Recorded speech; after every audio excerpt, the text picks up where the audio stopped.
You open your eyes, your head aches, and you find yourself all alone in a dark cell. A strange smell penetrates your nose. It reminds you of a hospital. You try to identify where you are. You're concentrating, breathing, focusing on your surroundings.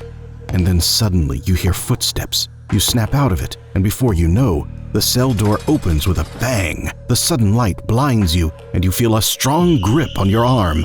You look up and see a man in a lab jacket dragging you into the light. This is a familiar scene from the well-known show Stranger Things. What's terrifying is that the show is based on true events. Of course, not the parts with the upside-down world and the Demogorgon. But there are some events that actually happened in real life, like the experiments that were done on 11. How did it affect the subjects in real life? And what was the reason behind these experiments? Back in 2016, when Stranger Things hit its debut on Netflix, the creators of the show, Matt and Ross Duffer, explained, "We wanted the supernatural element to be grounded in science in some way. To achieve that, they gained information about a real government project called MK Ultra. This project was reflected in Season 1, where Dr. Brenner did experiments on 11. MK Ultra is a code word for the secret series of experiments funded by the CIA. It includes brainwashing, hypnosis, and chemical interrogations. It's run by the Directorate of Science and Technology Department. There were several incidents that came to light in the 50s and 60s. There was evidence found for, among other things, the use of different types of chemicals, medications, and drugs, and methods to manipulate brain functions and moods. How did it affect the victims? The victims were unwitting Canadians. There is one horrifying case of Esther Shriek. Her story started when she went to Montreal's Allen Memorial Institute in the 1960s. That hospital is also known as the Allen. She went there to seek treatment for something that we consider now as anxiety and postpartum depression. But once she walked through those hospital doors, she never left the building again. Dr. Ewan Cameron became her psychiatrist, and Esther became his unwitting experiment subject for a massive brainwashing CIA operation. But she was not alone. A little boy was soon to become a subject too. That little boy is her son Lloyd Shriek, whom she was pregnant with at the time. Growing up, Esther Shriek had a difficult childhood. She lost both her parents at an early age.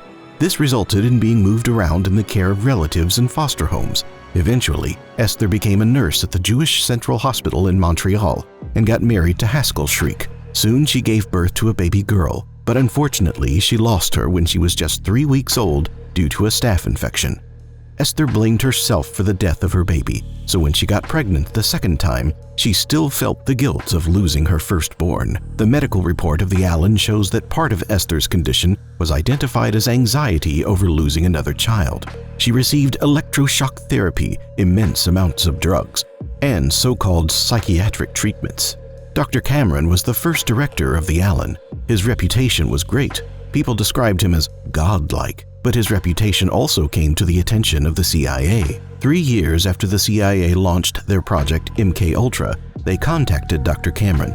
They had an interest in his psychiatric research. The research involved extreme sensory deprivation, drugs, and intense repetition of recorded messages. This is beginning to sound like a horror story, right? Yet this happened in real life, and the horror hasn't even arrived yet. In the Allen, Esther spent 30 days in the sleep room. That's a place where patients were put in a coma by using a drug. The patients were only roused for 3 feedings and bathroom breaks per day. Esther's record shows that she lost 13 pounds in those 30 days, and she wasn't able to stand up because of her weakness. One of the cruelest psychiatric treatments that Dr. Cameron used on her was called de-patterning.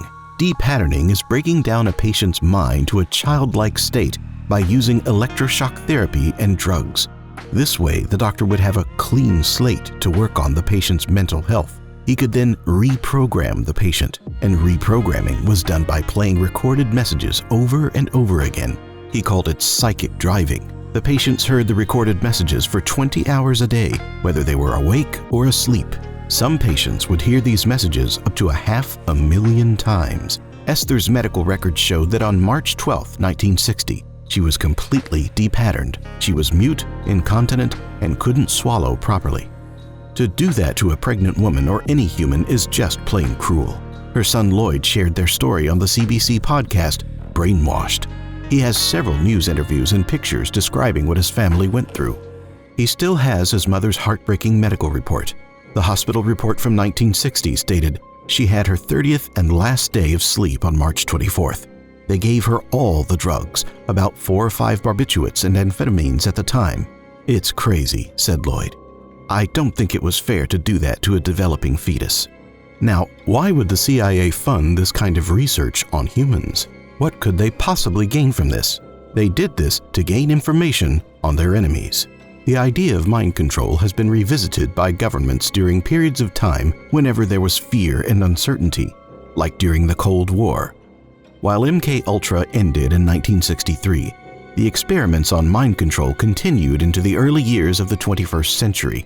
When the 9/11 attacks happened in 2001, hundreds of captives were rounded up to an offshore prison at Guantanamo Bay in Cuba, and we can only imagine what the CIA did to them. So, is Stranger Things based on a true story? What do you think about these experiments? Let us know in the comments below, and have a good day.